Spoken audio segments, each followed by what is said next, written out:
Hi, Professor Chomsky. Thank you so much for taking this time to do this interview. I feel really grateful and fortunate that you were willing to accept it. Very happy to be with you. Thank you. I really appreciate it. As you know, I'm not a journalist, but I am a filmmaker. And in acting and in film, we always say to never approach the role of the villain as the villain because the villain never realizes that he is, in fact, the villain. In the bad guy's mind, he is usually the hero, and his hypocrisy is somehow just beyond his reach. Throughout history, we have seen small groups or individuals move the masses to some form of societal villainy, and in a recent interview, you have said that the GOP and its presidential candidates are literally a serious danger to decent human survival. Would you mind elaborating on that, Professor? Yeah. Well, there are anyone who doesn't live under a rock should be aware that there are two huge problems that face human beings. In fact, right now we're in a moment of human history which is unique. We have to literally decide whether the species is going to survive in any decent form or whether it isn't. And there's never been a moment like this in history. And the two issues are, one, nuclear weapons. It's kind of a miracle that we've survived so far, and the threat is growing. And the other is environmental catastrophe, which is not a long way off. It's not a matter of centuries. It's a matter of decades. And what is the Republican Party saying about this? Every single candidate either denies the facts about global warming or else is a skeptic who says we shouldn't do anything about it. And furthermore, the Republican Party is trying to press legislation which would increase the use of fossil fuels. So we race towards the precipice faster. There was just a international conference in Paris last month to try to make some progress towards dealing with this threatening disaster, which is pretty close. It couldn't reach a binding treaty. It had to be just voluntary agreements. The reason was explained very frankly in the press, New York Times, and elsewhere. A binding treaty would not be accepted by the Republican Congress. So therefore, we have to have non-binding treaties, non-binding agreements. The Bulletin of Atomic Scientists has since 1947 has had what they call a doomsday clock.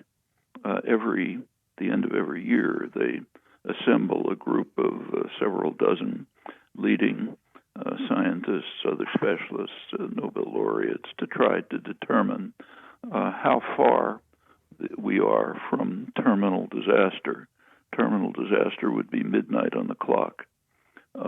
Last year, they moved it 2 minutes towards midnight, 3 minutes away. Highest it's been in 30 years, 40 years.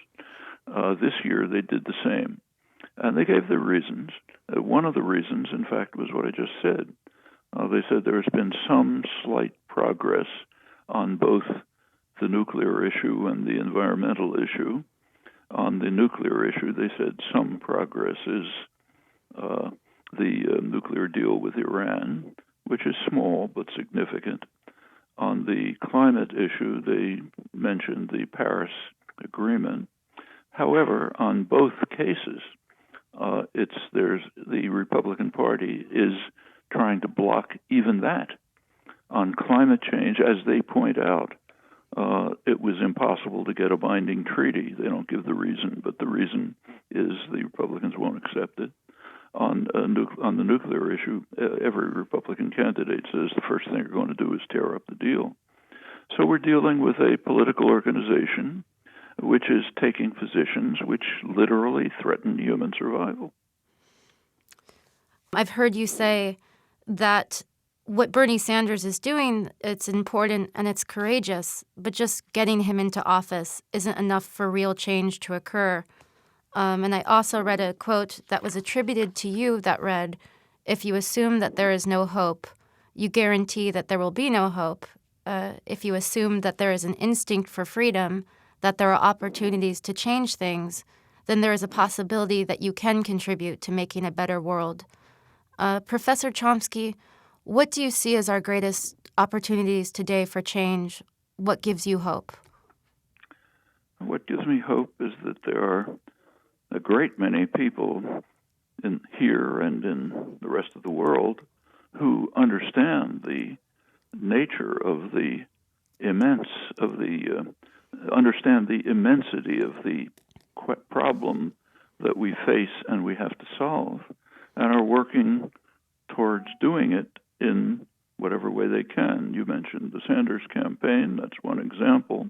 And if the greatest importance of the Sanders campaign, in my opinion, would be if the large parts of the population, mostly young people, that it's mobilized, don't just say, okay, we work to elect a candidate and then we go home, but rather say, we're going to be part of an ongoing, continuing movement, which will use the election as a way to make some progress, but is really aimed much beyond. We're going to stay together, become the base for a mass popular movement, which will compel the changes that must be made if our grandchildren are going to have a chance for decent survival. That's the hope. And the same thing is happening in other countries.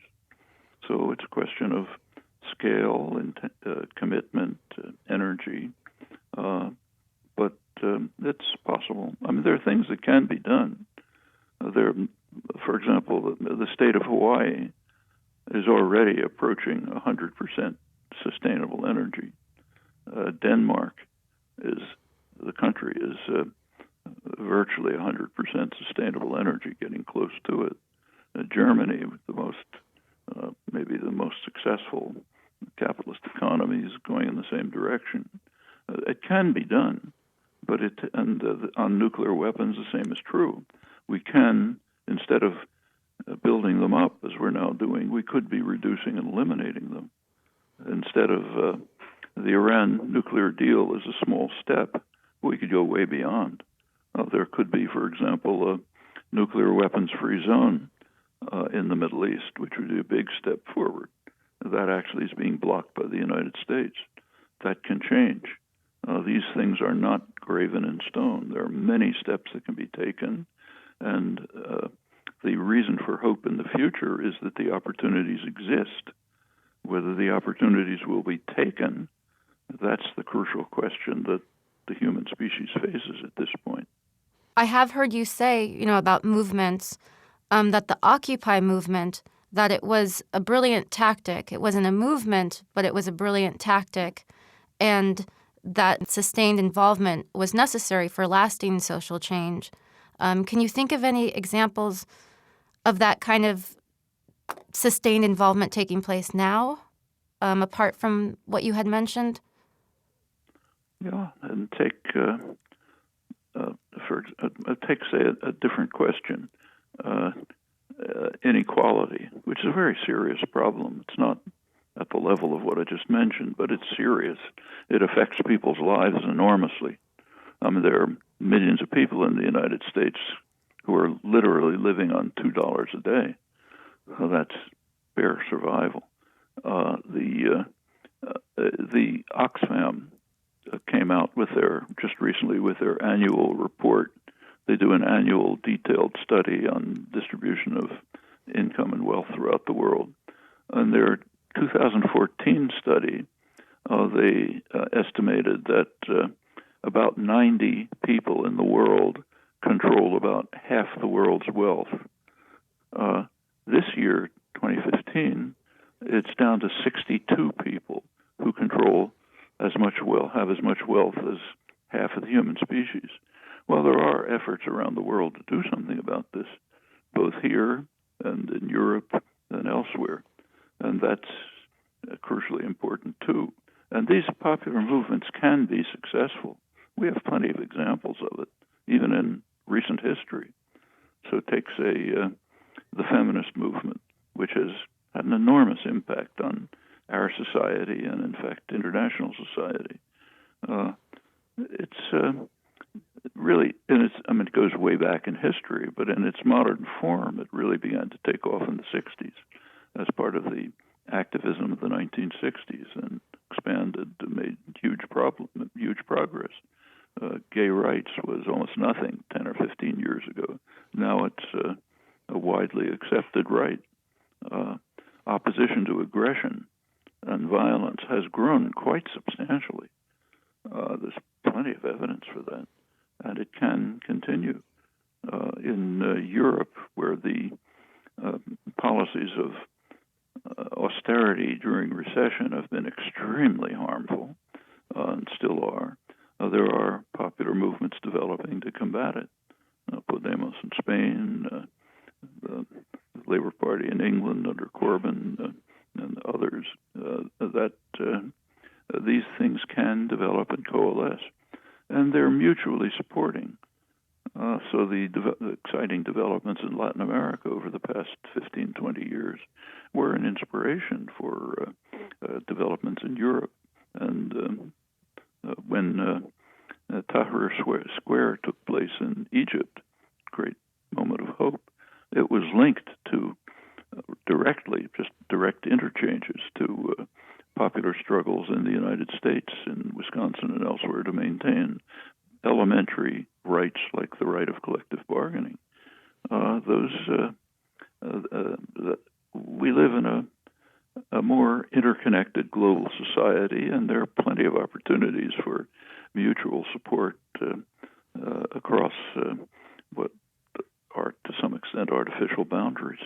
So I think there are plenty of opportunities. Again, the question is, will we grasp them?